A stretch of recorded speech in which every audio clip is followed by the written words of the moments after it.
Hey everybody, it's good to be back with you today to talk about listening to God's voice. And one of the things that we're going to be focusing on is spiritual listening, but also hindrances to listening, the things that just get in the way. But I want to start with a quote here by Larry Crabb.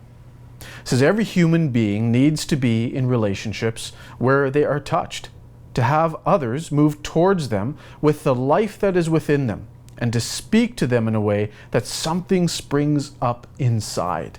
All right, so we all have that desire, and we were created with it, to have the community around us listen to us in such a way that we feel loved and encouraged. In fact, it's something we talked about a couple days ago in 1 Corinthians 14:3, that the way that we speak and share with one another should be something that strengthens us, encourages us, and comforts us. Now, we all know, though, that there's a difference between listening and hearing. Because hearing stuff, you might be walking down the street and you hear something, but you weren't actually intently listening. And we know the difference. If you've ever been out for coffee with someone and 10 minutes into a conversation, you find yourself, you're looking at them, but you're off thinking about your own thing. It happens with me all the time with my kids. They want to tell me something, but I'm thinking about something else. I might be sort of hearing them, but I'm not actively listening.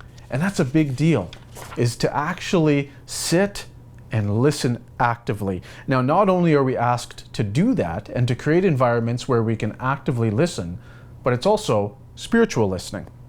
Listening with our heart, listening with the Spirit. Let me read from Ephesians here, chapter 1, verse 18. I pray also that the eyes of your heart may be enlightened. But he who unites himself with the Lord is one with him in spirit. We have this ability to see more because of what Jesus has done for us and because of the Holy Spirit in us. All right, Acts 5, 2-3. This is Peter listening with his spirit. With his wife's full knowledge, he kept back part of the money for himself, but brought the rest and put it at the apostles' feet. Then Peter said, Ananias, how is it that Satan has so filled your heart that you've lied to the Holy Spirit and have kept money for yourself? All right, so Peter was doing more than just hearing a story. He was listening, and he was listening with his spirit, and he knew what had happened.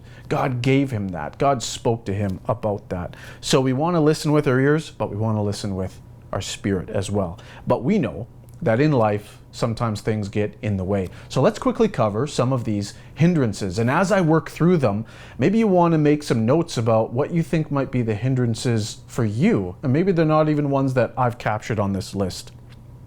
Firstly, our own opinions. So we can often filter out what we don't agree with, or we might just come to the table with opinions already established. And as we're asking God, we maybe don't even want to hear from him or his opinion because we already have ours kind of standing in the way. All right. Secondly, maybe we need to have the answer. And so we jump to conclusions too quickly. We think, I need the answer right now, God. I demand it, and we have that kind of a heart.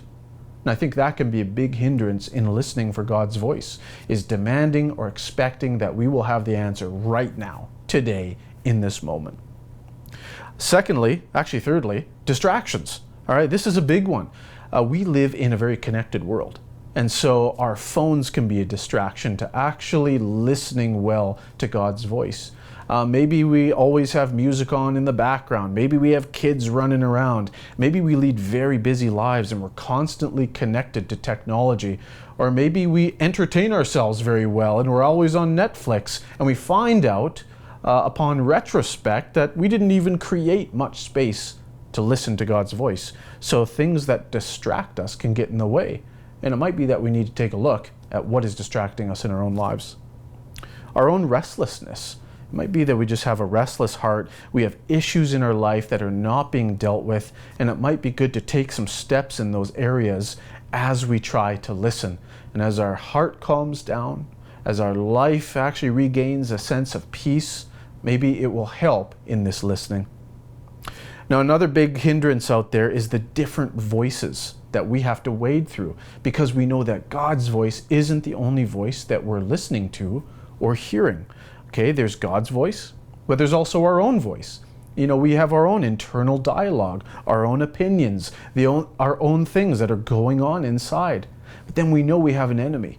And so Satan's voice is another voice out there. And as we've talked about already, we need to be careful with that. Others' voices. We might have parents or kids or family members, friends, feeding in their own voice into our life, and that can get muddled into the mix. We might have culture's voice. We know that culture has different expectations, different voices, different things it wants to say to us or sell to us. And so we're also trying to listen to God in culture. And then lastly, we have the voice of media. Everything that media is trying to tell us or to say to us. And so we have to recognize that there is a lot of voices in our life, and to be able to start to filter through it. And we've already given some tools about what questions to ask and how to filter through them. That's going to help us end up at what God you are truly trying to tell me.